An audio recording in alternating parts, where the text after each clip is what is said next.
কত অসংখ্য যুবককে এইভাবে ধ্বংস করে দিচ্ছে এই জিহাদের ভুল অনুবাদ করে। সাবধান হয়ে যাও। আহলে হাদিস যুব সংঘ জিহাদ করে, মানুষের জীবন পরিবর্তন করে দেয়, কেউ জীবন হরণ করে না। মাথা ব্যথা হলে গলা কাটতে হবে না নাপা খেতে হবে বলেন? তোমাদের গলা কাটা ওষুধ আমরা দেই না, আমরা নাপা খাওয়া ওষুধ দেই। মাথায় ঢুকেছে বেদাত, বেদাতের বিরুদ্ধে সুন্নতের ওষুধ দেই। মাথায় ঢুকেছে ওরস, শিরক, শিরকের বিরুদ্ধে তাওহীদের ওয়াজ শুনে তোমাকে হেদায়েত করার জন্য চেষ্টা করি। মাথা যদি কেটেই ফেললাম তো হেদায়েতটা করবো কাকে?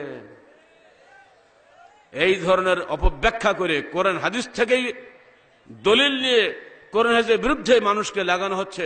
অসংখ্য যুবক শেষ হয়ে যাচ্ছে।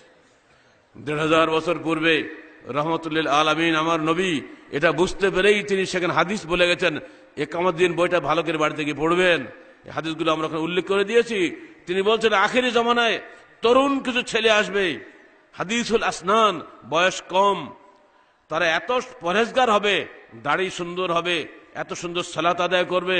ইহা করুন সালাতাকুম বিসালাতিহিম সিয়ামাকুম বিসিয়ামিহিম, তাদের তোমাদের সিয়াম তাদের চাইতে হীন হবে, তোমাদের সালাত তাদের চাইতে হীন হবে।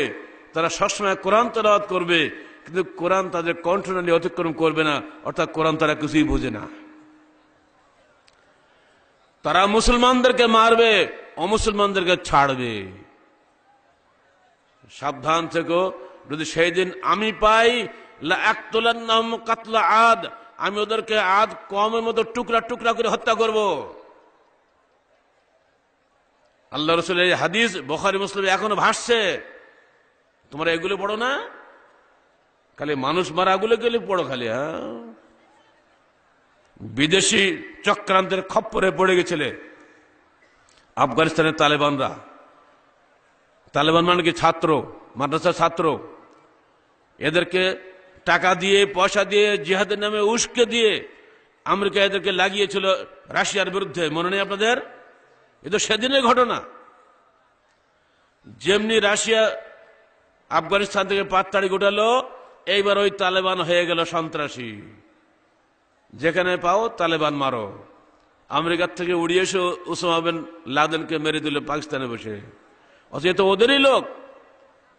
আজও মুসলমানদের বিভিন্ন দেশে ওই কুচক্রী মাকজুব এবং দল্লিন ইহুদি নাসারার দল, ওরাই মুসলমানদেরকে ধোঁকা দিয়ে মুসলিম দেশগুলিকে জঙ্গি রাষ্ট্র প্রমাণ করার জন্য মুসলমানদের ছেলেদেরকে টাকা দিয়ে পয়সা দিয়ে কিছু ধর্মনেতাকে তাদের পিছনে লাগিয়ে দিয়ে উৎসাহিত করে জিহাদের ময়দানে নিয়ে যাচ্ছে।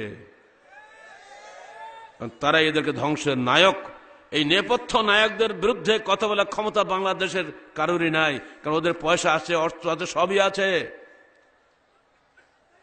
এরপরেও আমরা বলে যাব, জেল তো খাটিয়েছ, আবারও খাটাবে, নইলে ফাঁসি দেবে, একটু হক কথা বলতে হবে। এর জন্য আমাদের লোকরা দায়ী নয়, বিদেশিরা দায়ী, যারা বন্ধু বেশে এখানে আসে আর বারবার বলে হে সরকার, আমরা আপনাদের দেশের জঙ্গি দমন করার জন্য আমরা সাহায্য